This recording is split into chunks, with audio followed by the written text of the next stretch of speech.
Howdy folks, and welcome back to World of Warships with Rear Admiral Jingles. So, I was watching the Kings of the Sea tournament this weekend. In particular, the North American finals, which were hosted by, amongst others, my very good friend, an all-round good egg and snappy dresser, the one and only Sea Raptor. And as I was watching, I thought to myself, hang on a second, I'm sure I have a replay from him somewhere. And I do. And here it is. Sea Raptor is playing in the USS Kidd, an extremely nice Tier 8 premium US Navy destroyer. Essentially it's a Fletcher, except at Tier 8, with enhanced anti-aircraft capabilities that it paid for by removing one of the torpedo launchers.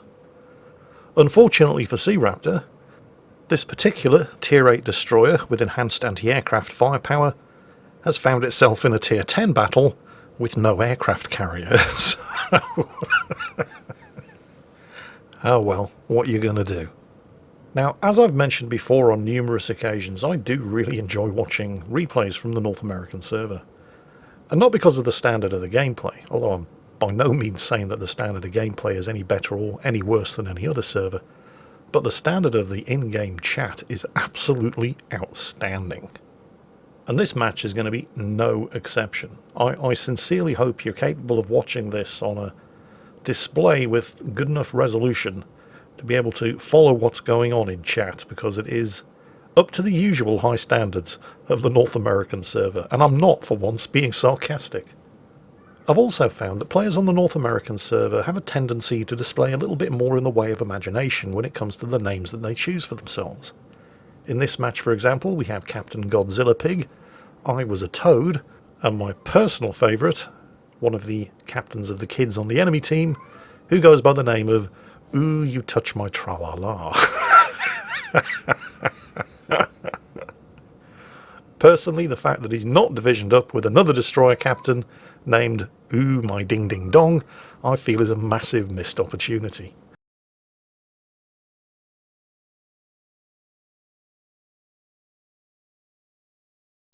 I know it's not just me, and I might have to mute that bit depending on how the Copyright Gestapo at YouTube handle it, but we'll see. Fingers crossed, hopefully not. So, Sea Raptor in a Tier 8 destroyer with only one torpedo launcher in a Tier 10 battle, and no aircraft carrier, whose tears he can feast on by exploiting the Kidd's strongest feature, its outstanding anti-aircraft firepower. Although things could be a lot worse, he could be in an Asashio, as one of his teammates is. The enemy team only have 2 battleships. The Asashio's deepwater torps, of course, can only hit battleships or aircraft carriers, which means there are only 2 targets on the entire enemy team that the Asashio can use his torpedoes on. Sea Raptor setting up to attempt, at least, to flip the central cap here and firing off some preemptive torpedoes. Ooh, and there's the radar. Yeah, this is the problem with rushing the caps early, particularly an important cap like the Bravo cap here in the centre of the map. It's almost always going to be hotly contested. I don't think it was the Cleveland's radar, he's too far away. It's probably the Buffalo's. But the Cleveland managed to take advantage of it, and he only scored 1 hit before Sea Raptor boogied on out of there. But it was enough to reset the cap and force him out of it. Have to admit, I was expecting this central cap at Bravo to be contested a lot more hotly than it currently is. It's only really the Buffalo there, with supporting fire from the Kidd and the Cleveland down in that direction, but that's an extremely brave Buffalo. I mean, you do know there are 2 destroyers here, right? I mean, he must do. He's shooting at one of them, and his radar lit up the other one, Sea Raptor. And Sea Raptor ain't coming out from behind this island as long as that radar's active, because he's not bloody stupid. Now, where did the Buffalo go? Because the friendly Kidd was forced to smoke up. Oh, there he is. Oh, he's inside 2 kilometres. Right, that's rather close. Right now, Sea Raptor is obviously concerned about the Buffalo, but there's also the enemy ships over there to the west who aren't shooting at him anymore. Man, that's got to be a bummer for the Buffalo. He's blown a radar and pushed a cap with 2 destroyers in it, and all he's really succeeded in doing is delaying the cap. An almost complete lack of fire support from the rest of his team. It's at this point, as the Buffalo hauls ass out of dodge, because it's only a matter of time before the 2 kids in this cap circle reload their torpedoes, the friendly Grosser Kerr first gets detonated by the enemy Hipper, and then the team lose a Kagero and a Kid in extremely quick succession, and it's at this point that Sea Raptor looks behind him. Now check this out. See those torpedoes? Watch this.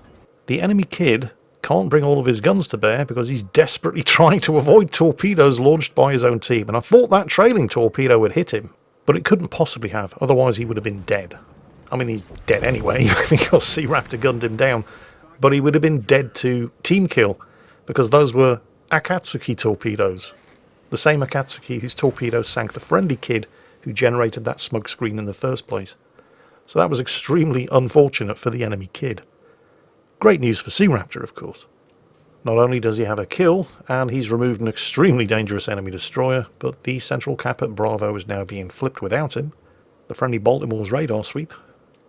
Look, I don't care how you're supposed to pronounce it. If you want me to pronounce it properly, you shouldn't spell it Baltimore, okay? The friendly Baltimore's radar sweep confirms that he's not under any immediate pressure, and he's able to back up so that his position will not be revealed as he shoots over the corner of this island here and peppers the enemy Wichita with high explosive shells. Careful though, he is inside the Wichita's radar range. So if the Wichita wants to use the radar to spot him, he can, which is why he's backing up here cautiously, with his nose pointing in the I need to get the hell out of here now direction, just in case that Wichita does use its radar. He's got sight on the Wichita again, but he is now of course in open water. So as soon as he starts shooting, and there's the Wichita's radar. So okay, fine. Decision made. He's radared anyway.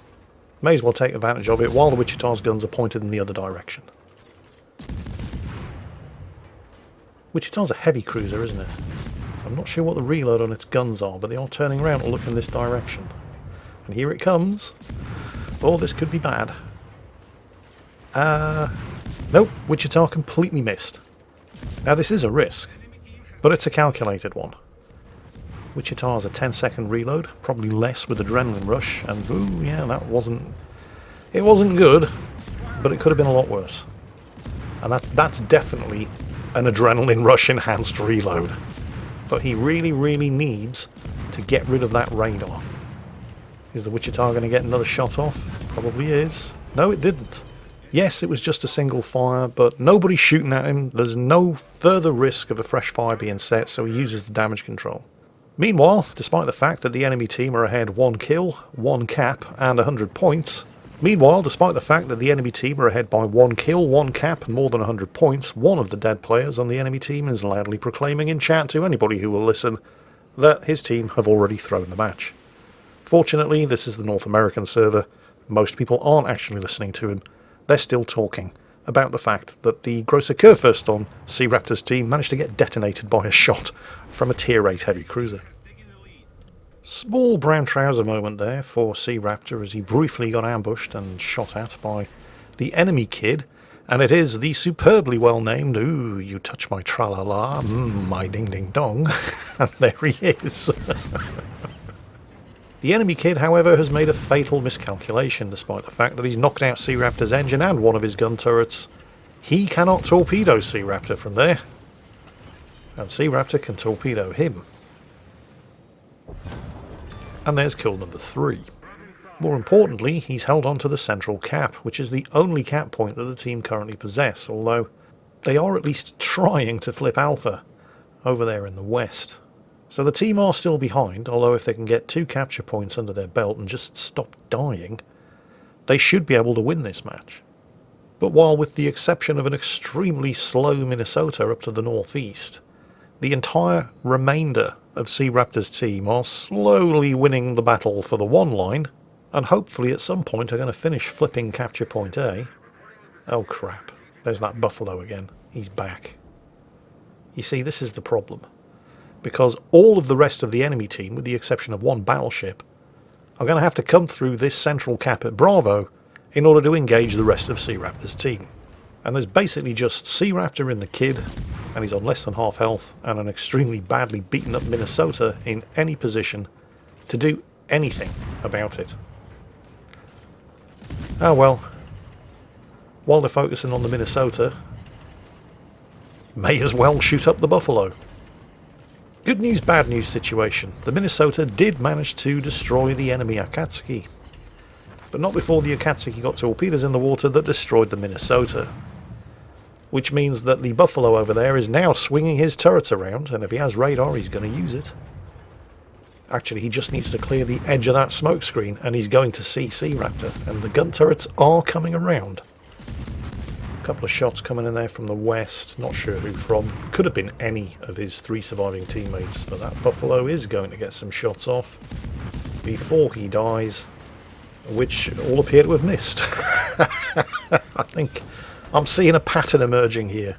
Sea Raptor gets into gunfights against Tier 8 and 9 heavy cruisers and beats them. What's going on in chat? The Grosser Kurfürst from the beginning of the battle is still trying to figure out who detonated him so he can give him a +1. It was the Admiral Hipper.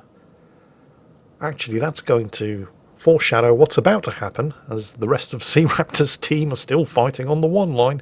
In particular, the Prinz Eugen, sister ship of the Admiral Hipper, who's trying to duplicate his efforts against another Tier 10 battleship, the enemy Republique, right down on the southwestern map border.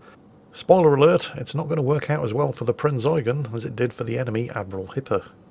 Actually, it didn't work out that well for the enemy Admiral Hipper because he did die in the attempt. Meanwhile, ooh, you touch my tra-la-la, my ding-ding-dong, is about to complain that none of his teammates want to try to take the central cap at B. Frankly, I'm not surprised. Sea Raptor's here. Everyone who tries, he kills. By the way, I don't know if you've noticed, but Sea Raptor has basically been fighting in more or less the same postcode for the entire game. But there's been so much going on, it doesn't feel like he's been fighting in the same postcode for the entire game. And to be fair, he kind of has to, because while the rest of his team get their asses in gear and get off the 1 line, he's pretty much holding back the entire enemy team. And it's around about this point where the Prinz Eugen finds out the hard way, while it's generally not recommended to go chasing after Tier 10 battleships in Tier 8 cruisers. The Hipper got away with it. Sort of. The Prinz Eugen very definitely did not. Oh, by the way, something I probably should have pointed out at the beginning of the battle is that one of the things that sets the kit apart, other than its better than average anti-aircraft suite and worse than average torpedo loadout, is the fact that it is the only American destroyer that comes with a heel. Something that Sea Raptor has been making generous use of during the course of this battle. He started with 4 charges, he's down to 2, and one of the reasons why he's been able to get away with taking some of the chances that he has.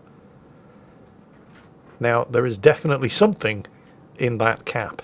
Very suspicious looking smokescreen down there. That must be the enemy Asashio. Oh, and he's radared. So we know the Cleveland is within 10 kilometers or so. Now, Kid versus Asashio is... it's actually a fight that's in the Kid's favour, as long as he doesn't have to fight the Cleveland as well. Now, the Cleveland's radar has expired, which means the Asashio, because he was inside the smokescreen, and he didn't see Sea Raptor launch speculative torpedoes down at the other end of the cap circle, has to come out of the smokescreen or, in his mind, risk being torpedoed. Now, the Asashio started this gunfight on full health, but even though they're both Tier 8 destroyers, the Kid has a much higher health pool to start off with, so he actually only started this fight on 3,000 health less than the Asashio. And while the Asashio's 127mm guns do hit very, very hard, and despite the fact that the Kid has 1 less gun than the Asashio, the Kid's guns hit a lot more often than the Asashio. So that's a full health to nothing Asashio. And all it cost Sea Raptor, once he'd used his heal, something that no other American destroyer gets, was slightly less than 4,000 health. And yet despite that, his 5th kill, despite the fact that both teams are even on kills, despite the fact that he has held onto this cap circle for dear life for this entire match, his team are still behind on points. Not by much, and they now control 2 cap circles, so... oh, look, the enemy team are flipping one of the caps. Remember the guy on the enemy team at the beginning of the match who was insisting that this was a predetermined result, the enemy team were guaranteed to win no matter what? He's gone very quiet all of a sudden, hasn't he? The friendly Alaska B over there has a great opportunity here to seriously shift the scores around. And he's going to be given the advice in chat. And it's very good advice. Shoot the Cleveland. And ram the Marco Polo. And he fails to do either. Sea Raptor, meanwhile, because he only has one torpedo launcher, he doesn't want to go anywhere near a Cleveland's radar, although the Cleveland may not have any charges left. And oh, hang on a second, check out the map down to the south. I'm pretty sure that Republique was on low health and was trying to ram and sink the Vladivostok. Fortunately, the Vladivostok was having none of that. But Sea Raptor is heading for Capture Point Charlie, which is the smart move right now. He does not have a lot of health. He can't fight a Marco Polo and a Cleveland at the same time. He's only got one torpedo launcher. He doesn't have the torpedoes to take out the Marco Polo, and he doesn't have the DPM to take out the Cleveland before they both finish him. What he can do, however, is secure a cap to counteract the fact that the enemy team are about to finish flipping Alpha. The team are not that far behind on points. The kills are even. It's the cap circles that are going to make the difference. And he's the only destroyer left. So I think Sea Raptor's original plan, I mean, take Cap Circle Charlie, that's a no-brainer. But if they can hold on to 2 caps for long enough for the team to be able to overtake the enemy team on points, then all they have to do is contest the enemy team flipping the central cap at Bravo. And not die, and they can win. But it doesn't look like the Marco Polo has any interest in going anywhere near that central cap. I mean, it's understandable, there is still a destroyer in play, and he's in a battleship, and there's a lot of islands to hide behind in that central cap. Sea Raptor's noticed this, and he's asking the Vladivostok to just keep drawing that Marco Polo away from the middle cap.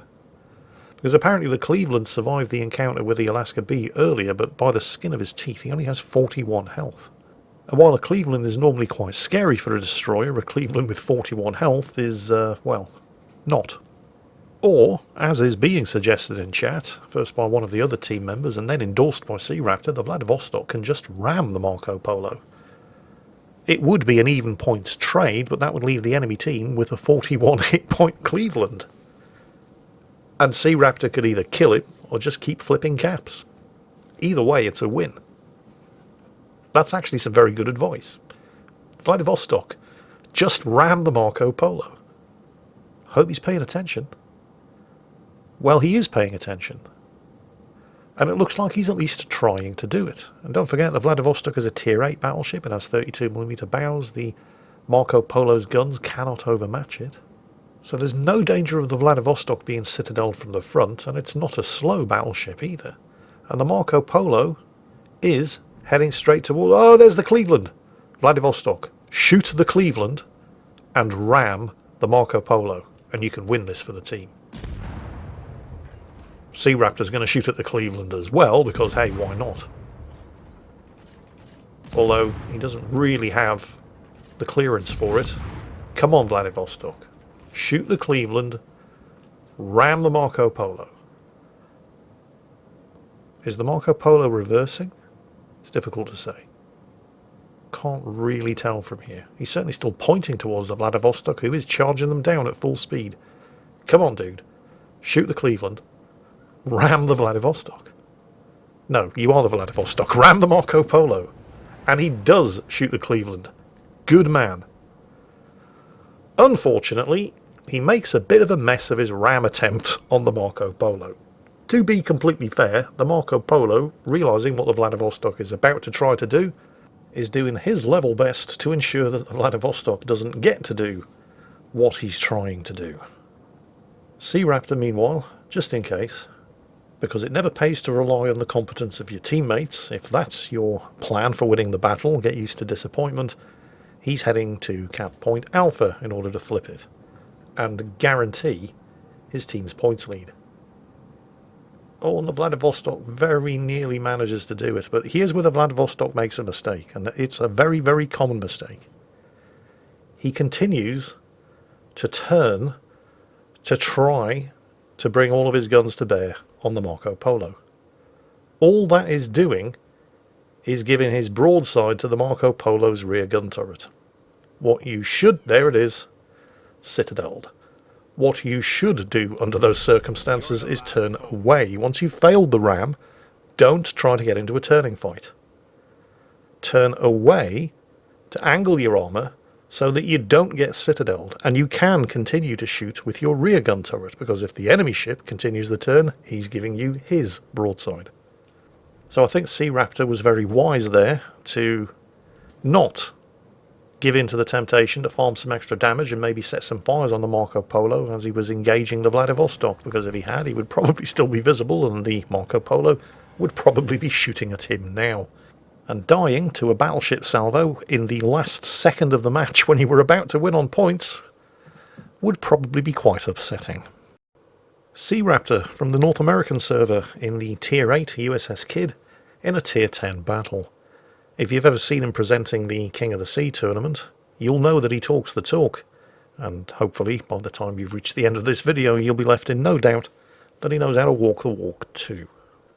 Links in the video description to his criminally undersubscribed YouTube and Twitch channels. I hope you enjoyed today's video, and as always, take care, stay safe, and I'll catch you next time.